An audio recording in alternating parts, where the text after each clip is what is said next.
ሰላም ውድና የተከበራችሁ የኢላን ዩቲዩብ ተከታታዮች ሁላችሁም ላይክ፣ ሼር፣ ሰብስክራይብ እያደረጋችሁ ተከታተሉ ማለት ነው። ሳቢላ ክፍል 28ን ይዤላችሁ ከች ብያለሁ። በስተመጨረሻ ለአብርሃም ዶክተር ርብቃና እውነታውን የዲናን ቅሌትና የማርኮንን ውርደት ነገሩት። እሱም ደግሞ እውነት ለመናገር ዶክተር ርብቃ ልዩ በፍጹም ይህንን ነገር ታደርጋለች ብዬ አምኜ መቀበልም አልፈልግም። ልዩ እኮ ከምነግርሽ በላይ እጅግ ታማኝና ይህን ያህል ጊዜ ለማርዳና ለሳቢላ እንዲሁም ደግሞ እያንዳንዱ ዋጋና መስዋዕት የከፈለችው ለልጄ ነው። እኔም ደግሞ አንድ ቀን ከልጄ ሳቢላ በፍጹም ለይቻትና አርቂያት አላውቅም። በፍጹም ነው። በጣም እና እኮ ታማኝና እውነተኛ ሰው ናት። በጣም ነው የምወዳት ነበር። ሲጎድልብኝ ጎድሎዬን ሞልታልኝ ለልጄ እንደ እናት ሆና እናቷን ካጣስ ጀምሮ ለልጄ እንደ እናት ሆና ለቤቴ ታማኝ ሆና እኔም ደግሞ እንደ ታላቅ ወንድሟ ወይም እንደ አባቷ አክብራኝ ያለች እጅግ በጣም ለየት ያለች ሴት ናት። አሁን ላይ ግን በሆነ ምክንያትና ተገዳ ይህን ነገር እንደፈጸመችው ነው ውስጤ እየነገረኝ ያለው። ከዛ በተረፈ ግን በጭራሽ እውነቱን ስነግርሽ ልዩ ይህን ታደርጋለች ብዬ አላምንም። እባክም አብርሃም የእውነታውን ጊዜ ሁሉም ነገር ይደርሳል።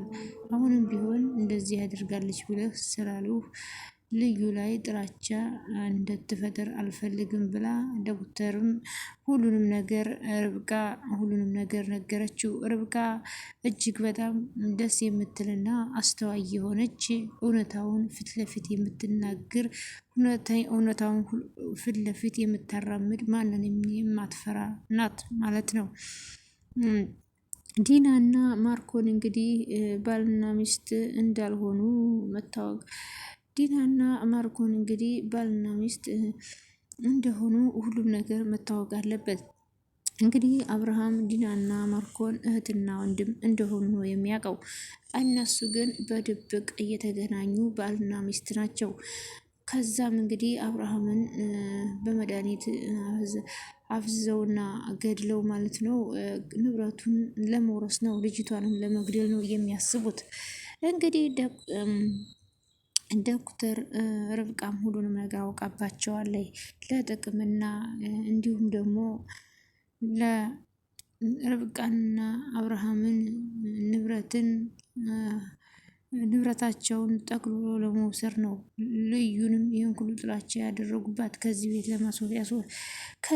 ቤት ያስወጧት እንግዲህ ለዛ ነው። ለምን ቤት ውስጥ ከሆነች ሁሉንም ነገር ስለምትነቃባቸው። ስለዚህ አብርሃም ሁሉንም ነገር ማወቅ አለበት። ርብቃ እንግዲህ ዲናን በጥፊ ስትመታት እኔ በጣም ነው ደስ ያለኝ። እስከ ዛሬ ድረስ ዝም ብላ ነገሮችን እያሳለፈች ነበር። አሁን ግን ፊት ለፊት ለመጋፈጥና ፊት ለፊት እሷን ለመጋፈጥ ቆርጣ ተነስታለች። ርብቃ እንግዲህ በጣም ነው ደስ የምትለው፣ ጀግና ናት ማለት ነው። ዲናን እንግዲህ በጥፊ ደርገማባታለች ማለት ነው። ዲና እንግዲህ በጣም አስመሳይና በጣም ክፉ የሆነች ሰው ነች ማለት ነው። ከማርኮንም እንግዲህ በጣም እሷ በጣም ክፉ ነች ማለት ነው።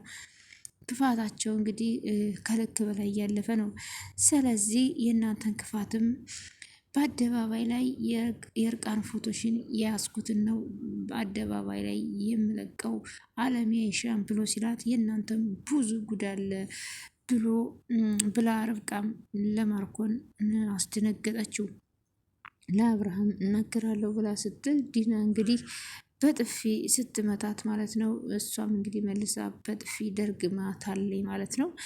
ከዛም እንግዲህ ማርኮን እጅግ በጣም ተናደደና እጅግም ተንቀጥቅጦ ለምን አባሽ ነው ስለኔ የምታውቂው? ምን አይነት ሚስጥር አለ አለና አንገቷን ሲጥ አድርጎ ሲያጨናንቃት እጅጉን በጣም ደነገጠችና ፈጣ ቀረች። ማርዳ እንግዲህ መንገድ ላይ ዲናንና ማርኮንን አግኝታ ምን ይመስላሉ ቆሻሾች እያለች ስትል ዲና ደግሞ እንዴት እንደዚህ ተባልኩኝ ብላ እጅጉን በጣም ተናደደችና ቀወጠችው። ከዛም እንግዲህ ቆሻሻ ስትላት ማለት ነው ከፈለግሽ አይደለም የኔን ቆሻሻ ያንቺንም ቆሻሻ አጸዳልሻለሁ ስትላት እንዴ ሰራተኛ ነሻ ብላ ቀለደችባት። ይህኔ ሰራተኛ አለቻት። ከዛ እንግዲህ መንገድ ላይ ቆይ ግን አንቺ መንገድ ላይ ካገኘሽው ሰው ጋር ለምንድን ነው እንደዚህ የምትሆኙ ብሎ ማርኮንም ዲናን መናገር ጀመረ። የማይመጥኑ ሰዎች ጋር ዝም ብለሽ አታውሪ፣ ምንም ቢሆንም የታባቷ ስላወቀች ነው እንዴት እንደዚህ ትናደጃለሽ እንዲህ አላት። ከዛም እንግዲህ ሰላም ሰላም ሰላም፣ ውድና የተከበራችሁ የቻናሌ ተከታታዮች በጣም ተወዳጅና በጉጉት ስንጠብቅ የነበረው የሳቢላ ድራማ እንደቀጠለ ይገኛል። ቻናሉን ላይክ፣ ሰብስክራይብ እያደረጋችሁ ስለምታበረታቱኝ እጅግ አድርጌ አመሰግናለሁ። ልዩ ቤቱን ለጋ ስትወጣ እንግዲህ አብርሃም አላስቻለውም። በር ላይ ቆሞ ሳቢዬ ምን አለ አንዴ ብቅ ብለሽ ባየውሽና በተሰናበትኩሽ እያለች ስትል አብርሃምም ልዩ ያደረግሽው ነገር እጅግ በጣም ማመን ቢያቅተኝም ለልጅ ሳቢላ ስል እንዲሁም ላሳለፍናቸው መልካምና ጥሩ ነገር ስል የትም እንድትሄጅ ስለማልፈልግ ይቅር ብዬሻለሁና ወደ ቤት መመለስ ትችያለሽ ብሎ ሲላት ልዩም ደግሞ አቤት አለችና እግሩ ላይ ድፍት ብላ አንተ እውነት ይቅርታ አደረክልኝ እንዴ ብላ ስትለው አዎ ይቅር ብዬሻለሁ፣ ለአሁኑ እሱ መልካም ነገር አስቤ ነው ለልጄ ሳቢላ ጭምር። ስለዚህ አንቺ ይህን ነገር እንዳታደርጊ በፍጹም ጠንቅቄ ያውቃለሁ። እኔንም እንግዲህ እንዳስከፋሽኝ ሳቢላን ይቅር ትልሻለች። እሷ እኮ አንቺ እኔ እኮ በጣም ነበረ ልጄ የምትወድሽ የኔን ልብ እንደሰበርሽው የሳቢላንም ልብ እንዳትሰፍሪው አላትና ወደ ቤቱ ሲመለስ ርብቃ በመጨረሻ ፎቅ ላይ ሆና ልዩንና አብርሃምን እያየች እያለቃቀሰች ነበረ። ተመልሳ ስትገባ ዲናም መጨረሻ ፎቅ ላይ ሆና ሁለታቸውን ላይ እያየች ነበረ። ቅጥል ርራ ላይ ቆይ ምን አባቷንስ ብላ ነው የተመለሰችው? ተመለሰች እኮ ወደ ቤት እኮ ገባች፣ እሱ መታ እያለች ርብቃ በጣም ደስ አላት። ልዩ ተመለሰች።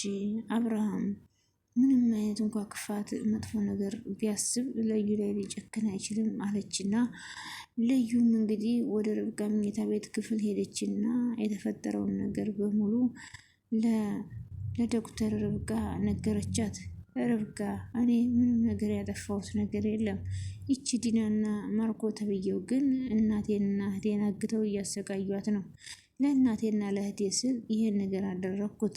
አብርሃምም እንግዲህ እንደዛ የሚያምነኝ ከልጁ አስበልጦ የሚወደኝ ሰው ሽምጥጥ አድርጌ ከዳሁት። ይህ እኮ ከባድ ስህተት ነው። ይህን በማድረጌ በጣም ተቆጭቻለሁ፣ ልቤም ተሰብሯል። አሁንስ እንዴት ብዬ ነው የማየው ብላ ስትል ተረጋጊ ልዩ፣ ሁሉንም ነገር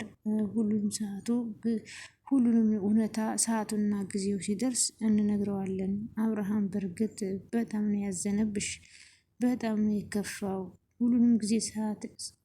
ሁሉንም ሰዓትና ጊዜ ሲደርስ ሁሉንም ነገር ለአብርሃም እንነግረዋለን። አሁን የዚያኔ ደግሞ አንቺ ያኔ ምንም ነገር እንዳላደረግሽ ይረዳሻል አለቻት።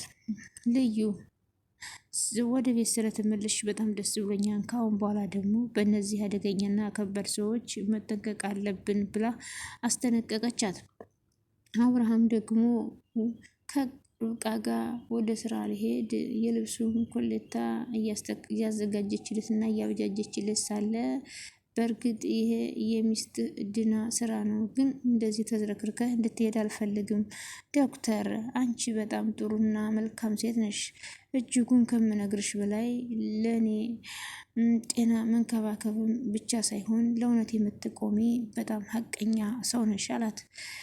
እውነት ነው እንግዲህ ዶክተር ርብቃ ወደዚህ ቤት ባትገባ የአቶ አብርሃምና የልጁ ሳቢላ ህይወት እንግዲህ አይገኝም ነበረ፣ ህይወታቸው ያልፍ ነበር በዲናና በማርኮን ተንኮል ማለት ነው። ከዛም እንግዲህ አብርሃም እውነቱን ስነግርህ አሁን ልዩ ወደ ቤት ስለመጣችና ለሳፊላም ስለምታስፈልጋት በጣም ደስ ብሎኛል። ግን እሷ ይሄን ነገር ያደረገችው ይመስልሃል አለችው። በጭራሽ ልዩ ይህን ነገር የምታደርግ ሴት አይደለችም። ልዩ እኮ በጣም ታማኝና እውነተኛ ሴት ናት። የሆነ ነገር በህይወቷ ላይ የሚያስገድዳትና የሚያስጨንቃት አለ። ያንን ነገር እውነታውን ስደርስበት እሷን እንዲህ ያደረጋት ያለው ነገር ይህን ለማድረግ ያስገድዳት ነገር ምን እንደሆነ ቀስ ብዬ አውቀዋለሁ ብሎ አቶ አብርሃም ለርብቃ አላት። ርብቃም እያሉ ሲያወሩ ርብቃዬ እኔ አብርሃም በጣም ከዛ አብርሃምን በጣም ጎድቼዋለሁ። መታየትም ሆነ አብሮ መኖር በጣም ነው የሚያሳፍረኝ ብላ ልዩም ለርብቃ መናገር ጀመረች። ምክንያቱም እኔ እንደዚህ ማድረግ አልነበረብኝም ማለች። እንግዲህ ልዩም እንግዲህ እናቷንና እህቷን እያገቱባትና እያሰቃዩባት ስለነበረ ይህን ቤት ለቀሽ ካልሄድሽ ቤተሰቦችሽን እጨርሳቸዋለሁ እያለ ማርኮን ሲያስፈራራ ስለነበረ ልዩም ነው ቤቱን ለቃ ለመሄድ የተገደደችው እንጂ አቶ አብርሃምንና ሳቢላን ትታ የመሄድ እቅድም አልነበራትም። ግን አቶ አብርሃም ደግሞ ይሄን ነገር ስለማያውቁ እንዴት እኔ እንደ ልጅን እያየዋት ሳቢላም እንደዚህ የወደደቻት እንዴት ትታን ትሄዳለች? ያለ አንዳች ነገር ትታለ ትሄድ አትችልም እያለ አቶ አብርሃምንም በጣም ይጨነቅ ነበር ማለት ነው። ግን ይሄ ሁሉ ሴራ የዲናና የማርኮን ሴራ ነው ማለት ነው። ርብቃም እንግዲህ አንድ ቀን እውነቱን እናወጣዋለን፣ ተረጋጊ፣ አይዞሽ፣ ሁሉም ነገር ያልፋን፣ አንቺ ምንም ነገር ያጠፋሽው ነገር የለም እያለቻት ነው ማለት ነው። እንግዲህ ፊት ለፊት መጥቶ ማርኮንና ዲና እያሰቃዩት ይገኛሉ።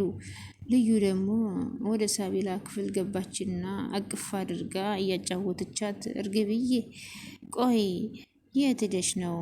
በጣም እኮ ነው የናፈቅሽኝ፣ በጣም እኮ ነው የምወድሽ። ያለ አንቺ ምንም ደስ አይልም። ሌቱም ቀኑም ቀንም አንቺን ሳስብ ሌሊትም እንቅልፍ አይወስደኝም ነበር። አንቺን ብቻ ነበር የማስበው እያለች ሳቢላን ማውራት ጀመረች። እንኳን መጣሽልኝ፣ ስለመጣሽልኝ በጣም ደስ ብሎኛል ብላ እቅፍ አድርጋ ሳም አደረገቻትና እንጫወት ብላ ስትላት ልዩ በጣም ድክም ብሎኛል ብታይ፣ አሁን ልብሴን ልቀይርና እንጫወታለን። እሺ ልዩዬ እጠብቅሻለሁ ብላ እንግዲህ የልጁን ሳቢላንና የልዩን ሁኔታ ሳይ አብርሃምም እጅግ በጣም ደስ ብሎ በፈገግታ ተሞላና ልዩ አንቺ ነገር እንዳላደረግሽው አእምሮዬ ይነግረኛል ብሎ አቶ አብርሃምም ብቻቸውን ማውራት ጀመሩ። ለማንኛውም የዲናና የማርኮን ጉድ እንግዲህ ይወጣን አንድ ቀን ማለት ነው። ለማንኛውም ሁላችሁም አብራችሁኝ ስለነበራችሁ ከልብ አመሰግናለሁ። ላይክ፣ ሼር፣ ሰብስክራይብ ስለምታደርጉ ስለምታበረታቱኝ ከልብ አመሰግናለሁ። ውድና የተከበራችሁ የቻናል ተከታታዮች በያላችሁበት የክርስቶስ ጸጋና ሰላም ከኔም ከእናንተ ጋር የሚሆን አገራችንን የምንወዳትንም የኢትዮጵያን አሏን ገነት ዳሯን ሰዓት ያድርግልን። አመሰግናለሁ ስለነበረን ቆይታ። ባይ ባይ። የምወዳችሁ ውድ ቤተሰቦች